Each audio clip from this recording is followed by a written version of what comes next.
Do you always find yourself buying things you don't want?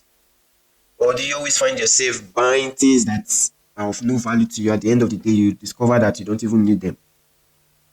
Hey guys, it's your boy Young Diamond. Welcome you once again to this channel. Now, in this video, we'll be talking about disorganized finance. Now, this topic happens to everyone. Most of the time, we find ourselves buying things we don't want. We find ourselves doing things that we don't even feel we have to do, but we just do it just like that. So disorganized finance always come in play where there is no structure, where there is no budget. So if you don't budget yourself, then you will be disorganized in your finance. Why? Because most of the time you don't know what to do with the finance in your hand, the money in your hand, and at a point in time you just want to buy whatever you like. Like in my previous video, I always say there is difference between want and need. Now sometimes we just want something not because we need it, but because it's something we desire and it's of less value to us. We just opt in. Why? Because we don't have a structural finance. So for you to escape disorganized finance, buying things you don't want, at the end of the day, you discover that you just spent money for nothing or for no reason. Your money is scattered everywhere for no reason.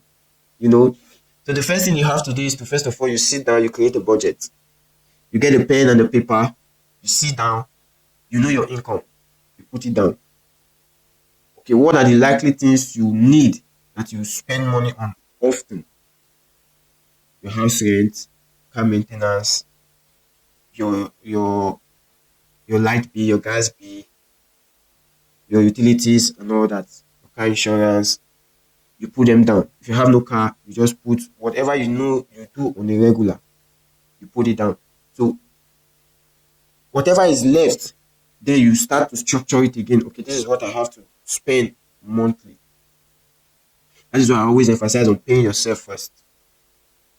Because the moment you pay yourself first, having your budget, structuring it in a way that when you pay yourself, you have the one going for your investments, your emergency funds, and all that. Then the ones that is left, you will be able to spend it wisely. Because it is when there is no structure of what to do with your finance, then you just spend it the way you want. And at the end of the day, you start regretting, if I had known, I would have done it this way. I would have done it this way.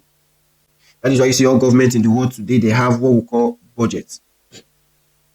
All states, they have state budgets.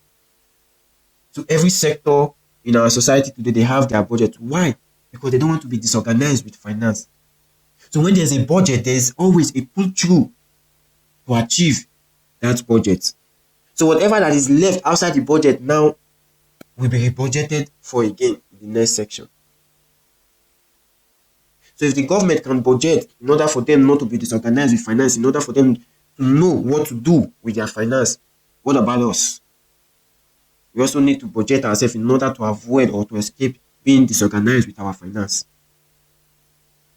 Sometimes you might want to invest. Sometimes you might want to save to get a new property. Sometimes you might want to do certain things that are of important value. But if you don't budget yourself, sometimes you mistake your investments for your emergency funds. You mistake your savings for your retirement funds or your investment for your retirement. So it cuts across board. So the major way for you to escape disorganized finance is for you to create a budget. Now, what does this budget contains? Your income, your expenses, then your savings. Now, I always say we have different type of savings. We have the emergency funds. We also have the saving for retirement and also saving for investment.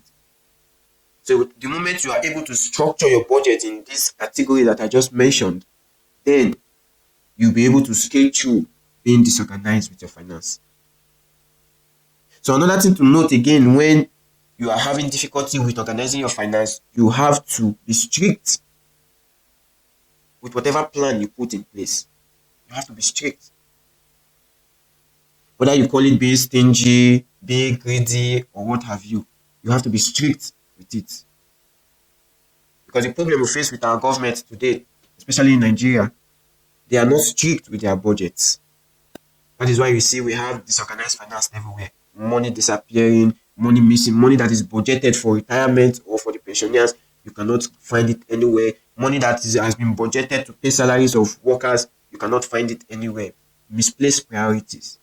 Why? Because they are not strict with their budget. The institutions are not strict with their budget. It also affects us individuals, whereby we are not able to follow through with our budget. So it is very important for you to be strict with the budget you create for you to be able to meet up with your financial goal. So I hope this video finds us a good fit. It's your boy, Young Diamond. Peace. To meet.